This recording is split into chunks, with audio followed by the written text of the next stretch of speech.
ভাই বোনেরা, আসসালামু আলাইকুম। গাজীপুরে আমাদের সাংবাদিক হত্যার প্রতিবাদে আজকে সাংবাদিক সম্মেলন আমাদের ডাকা হয়েছে। আমাদের গ্যান্ডিয়া থানা 46 নম্বর বিএনপির পক্ষ থেকে এই সাংবাদিক হত্যা তীব্র নিন্দা ও প্রতিবাদ জানিয়ে আমি কিছু কথা বলতে চাই। আজকে বাংলাদেশে এই সাংবাদিকরা নিরাপদ নয়, তাহলে দেশের সাধারণ জনগণ কিভাবে নিরাপদ থাকবে? আমি বর্তমান সরকারকে দৃষ্টি আকর্ষণ করতে চাই, আপনারা শক্ত হাতে এইসব চাঁদাবাদী রাহাজানি যারা করছে তাদেরকে শক্ত হাতে আপনারা দমন করুন, না হলে আপনারা এই দেশটাকে কন্ট্রোল করতে। চাঁদাবাদের হাতে অনেক পুলিশের সামনে এখনো এই বাংলাদেশে অনেক পুলিশ কুলাঙ্গার কিছু কিছু পুলিশের কারণে এই ডিফেন্সের বদনাম হয়। আর এখনো নিউজ কালেক্টের জন্য নিউজে আমরা তথ্য কালেক্ট করার জন্য বিভিন্ন জায়গায় যাই, এখনো ব্যক্তিগতভাবে যদি কোনো প্রশাসন লোককে আমরা বলি আমাদের ব্যক্তিগতভাবে সহযোগিতা করেন, তারা বলে আপনারাই ভাই একটু দেখেন। তারা ব্যক্তিগতভাবে কোনো কিছুই আমাদের কথা শুনেন না। আমরা চাই প্রতিটা জেলায়, প্রতিটা থানায়, প্রতিটা প্রান্তে, প্রতিটা সাংবাদিক আমরা একই, প্রতিটা সংস্থা একই, মানবিক সংস্থা বিভিন্ন জায়গায়। আর একটা কথা বলছে ডক্টর ইউনূস, উনি এই দেশে বাংলাদেশে নোবেল পুরস্কার পেয়েছে, অনেক আশা করে ওনাকে গদিতে বসানো হয়েছে। উনি গদি পেয়ে আমাদের বাংলাদেশের কথা কি কোনো সবকিছু ভুলে গেছে। আমরা আরো কিছু বলতে চাই ডাক্তার ইউনূসের সম্বন্ধে। সে যে এই যে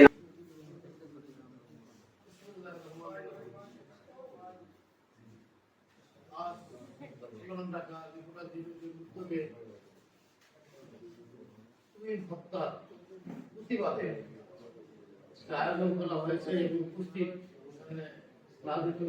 সহ সাংবাদিক ভাই আসসালামু আলাইকুম। আপনারা জানেন, আপনারা অবগত আছেন যে বিগত দিনে শুধু আজকে তুই হত্যায় নয়, সাগরণী হত্যার বিচার আমরা পাই নাই। কি করেছিল স্বৈরাচার সরকার?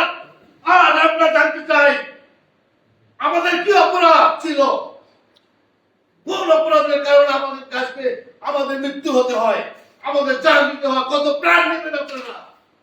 আর কত প্রাণ নেব আমরা জানতে চাই বর্তমান সরকার ডক্টর ইউনূস স্যারের কাছে আজও কেন সাগরণীর হত্যার বিচার হয় না? উনি এসেছে শুধু এনসিপি নিয়ে এসেছে, আর আর কোন সিপি নিয়ে উনি আসে নাই মনে হয়। তাই আমি বলতে চাই, আজকের এই অনুষ্ঠানের মধ্যে থেকে আমি বলতে চাই, আর কত প্রাণ দেব আমরা, আর কত জান দেব, আর কত মা হারা সন্তান হারা হবে আমাদের পরিবার, আর কতদিন আমাদেরকে এইভাবে জান দিতে হবে, আর কতদিন আমরা রাস্তায় আমাদের কুপিয়ে মারবে, আর সেই হত্যার বিচার হবে না। আপনারা অবগত আছেন সাগরণীর হত্যার প্রতিবেদন দিতে দিতে দিতে দিতে ফাইল মনে হয় 20 কেজির মতো হয়ে গেছে, তারও বেশি হতে পারে। আজ পর্যন্ত বিচার শেষ হচ্ছে না। খুঁটির জোর কোথায় আমরা জানতে চাই। কেন এই বিচার হচ্ছে না? কেন এই বিচার দীর্ঘদিন হয়ে গেল, আজ পর্যন্ত আমরা কোনো বিচার পাই নাই। এরপরে শুরু হলো গাজীপুরে কুপিয়ে হত্যা তুহিন ভাইকে। আমাদের মুখে ঝাঁঝরা হয়ে গেছে। আমাদের কত সাংবাদিক আজ প্রাণ দেবে। তুহিন ভাইকে যেভাবে কুপিয়ে কুপিয়ে হত্যা করেছে, আজকে আমাকে করবে, কালকে আলোচনা করবে, কালকে আমার আরেক বোনকে করবে, আরেক ভাইকে করবে। আমরা কত ধৈর্য ধরে থাকবো? আমরা এই সরকারের কাছে আবেদন করছি, সাংবাদিক হত্যার বিচার মানে আমরা তাদের ফাঁসি চাই, এবং সাংবাদিক হত্যার বিচার মানে আমরা ফাঁসির আইন করা হোক। সাংবাদিক একজন যদি হত্যা হয়, এর আইন হবে শুধু ফাঁসি। একটাই আমাদের দাবি। আরো অনেক দাবি আমাদের আছে, সেগুলো পর্যায়ক্রমে আমরা আবেদন করব এবং জনগণের সামনে তুলে ধরব। কিন্তু তুহিন হত্যার বিচারের দাবি, এটাই আমাদের মুখ্য হিসাব এখন দাঁড়িয়েছে। এই হিসাব আমাদেরকে দিতে হবে, সাংবাদিক সমাজকে দিতে হবে। সাংবাদিক আর কখনো ছাড় দেবে না। আপনাদেরকে বিশেষভাবে অনুরোধ করছি, আপনারা যারা আছেন সকল সাংবাদিক ভাই ও বোনেরা, আপনারা আপনাদের আন্দোলন বিচার শেষ না হওয়া পর্যন্ত আপনাদের আন্দোলন আপনারা চালিয়ে যাবেন। রাজপথ থেকে আমরা সরে যাব না। আমাদেরকে যদি জান দিতে হয়, প্রাণ দিতে হয়, তবুও দেব, কিন্তু আর কখনো পিছ পা হবে না কোন সাংবাদিক ভাই ও বোনেরা। আর কতদিন আমাদেরকে মৃত্যুর মুখে ঠেলে দিবেন? আইন কোন সব আইন তৈরি হয়, আপনারা আইন তৈরি করেন, আপনারা আইনকে আবার সংশোধন করেন। আমাদের সাংবাদিকদের হত্যা কি আইন করেছেন? আমাদের বিরুদ্ধে ডিজিটাল আইন করেছেন। আমাদের বিরুদ্ধে কত প্রকার আইন করেন আপনারা। আমরা অনেক নির্যাতন হয়েছি, অনেক হয়রানি হয়েছি, অনেক অনেক প্রকার আমরা খুন হয়েছে। আমরা বিগত দিনে আমরা আইনে ঘর রেখেছি। কেন এই বাংলাদেশের মধ্যে দেখতে হয় আজকে আমাদের? আমরা কি এই দেশের নাগরিক? আমরা কি পাশে আসছি এই দেশে? তাইলে আমাদেরকে আজকে এই আয়না ঘর দেখতে হয়, আমাদের ভাইদের খুন দেখতে হয়। আমরা আজকে সাংবাদিকরা, আমাদের কোনো নিরাপত্তা নেই। আমরা কোথায় বাস করবো? কার সহযোগিতা নেবো? যে প্রশাসনের সহযোগিতা নেবো, প্রশাসনের মধ্যে আছে আরো এক কালো অন্ধকার জগৎ। এটা যদি আমরা বলতে যাই, আরো অনেক কিছু বলতে হবে।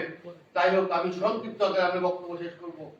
আপনারা আপনার মাঠে আছেন, মাঠে থাকবেন, আমাদের আন্দোলন চলবে। যতদিন পর্যন্ত দাবি আমাদের পূরণ হবে না, ততদিন পর্যন্ত আমরা মাঠ থেকে ছাড়বো না। আপনারা কখনোই দুর্বল হয়ে পিছ পা দিবেন না। আপনাদের কাছে আমার একটাই রিকোয়েস্ট, আর কত আমাদেরকে জীবন দিতে হবে, আর কত জান দিতে হবে, কত মা হারা হবে, কত ভাই হারা হবে, কত সন্তান হারা হবে। সন্তানেরা আজকে বাবা হয়ে রাখতে পারবে না। আপনারা আজকে আমরা কোথায় যাবো? কার কাছে যাবো? আমার সন্তানরা কিভাবে রাখবে আমার বাবা করে? তাই তুহিন ভাইয়ের তার সন্তান আজকে তাকে কাকে রাখবে বাবা করে? সাগরের হত্যার বিচার, তার সন্তান আজকে মা নাই, বাবা নাই। কি পেয়েছে আমাদেরকে? আর আমরা বারবার আমাদের উপর, আমরা যদি দুর্নীতি, চাঁদাবাজি, খুন, চিন্তায় যদি আমরা যদি নিউজ করি, মাদকের বিরুদ্ধে যদি নিউজ করি, আজকে আমাদের উপর সন্ত্রাসী হামলা, চাঁদাবাজির হামলা, কত প্রকার যে আমাদের উপর হামলা হয়ে আসে। আমরা প্রতিবাদ করতে গেলেই আমরা কোনো সহযোগিতা পাই না। তাই আপনাদের কাছে একটাই রিকোয়েস্ট, আপনারা মাঠে থাকবেন। আমরা মাঠ থেকে আমাদের আন্দোলন ছেড়ে দেওয়া পর্যন্ত আপনাদের সোশ্যাল মিডিয়া, ফেসবুক, ইউটিউব, যে যত সোশ্যাল মিডিয়া আছে আপনারা চালিয়ে যাবেন। আপনাদের আন্দোলন চলবে। আমরা এই বলে বক্তব্য, আমার সংক্ষিপ্ত আপনাদের এই বক্তব্য শেষ করলাম। আসসালামু আলাইকুম ওয়া রাহমাতুল্লাহি ওয়া বারাকাতুহু।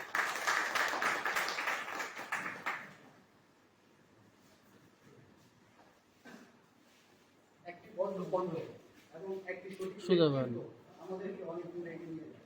আমরা দেখেছি সাংবাদিক গাজীপুরে যিনি হত্যা হয়েছেন, তার সম্পাদককে তিনি তার জানাজায় চোখের অশ্রু ফেলেছেন এবং তার জন্য অজনে কেঁদেছেন। সেটাই হচ্ছে আমাদের ভালোবাসা। আর সেই ভালোবাসার বহিঃপ্রকাশে আমাদের পুরান ঢাকা রিপোর্টার্স ইউনিটির নেতৃত্বে মোহাম্মদ সাইফুল ইসলামও তার ব্যতিক্রম। আমাদেরকে দিয়েছেন অনুপ্রেরণা, আমাদেরকে দিয়েছেন সাহস। সেই সাহস সেই সাথে আমরা পুরান ঢাকা রিপোর্টার্স ইউনিটি আপনাদেরকে সকলকে সাথে নিয়ে এগিয়ে যেতে চাই এবং এরকম সাংবাদিক নির্যাতিত নিপীড়িতদের পাশে দাঁড়াতে চাই। শুধু পুরান ঢাকা রিপোর্টার্স ইউনিটির দাবি না, এই দাবিগুলি সাংবাদিক হত্যা, সাংবাদিক নির্যাতন সকলের দাবি। আপনারা যে যেখানে আছেন, যে যে মিডিয়াতে আছেন, সকলে আমাদের অনুপ্রেরণা, সকলে আমাদের শক্তি।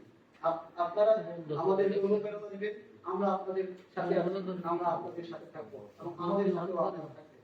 এখানে যারা এসেছেন সকলকে আমার ধন্যবাদ এবং ইউনিয়ন নেতৃবৃন্দ এবং এখানে উপস্থিত আমাদের চেয়ারম্যান সহ আমাদের পুরান ঢাকা রিপোর্টার্স ইউনিটির উপদেষ্টা আব্দুর রহমান ভাই মোহাম্মদ গনি ভাই, আমার মোতাবেক টিটু ভাই, মোহাম্মদ সুমন ভাই সহ যারা আমাদেরকে অতি মূল্যবান সময়টুকু দিয়েছেন, তাদের কাছে অনুরোধ নিয়ে আমরা আমাদের এই প্রতিবাদ সভাটি আজকে সমাপ্ত করতে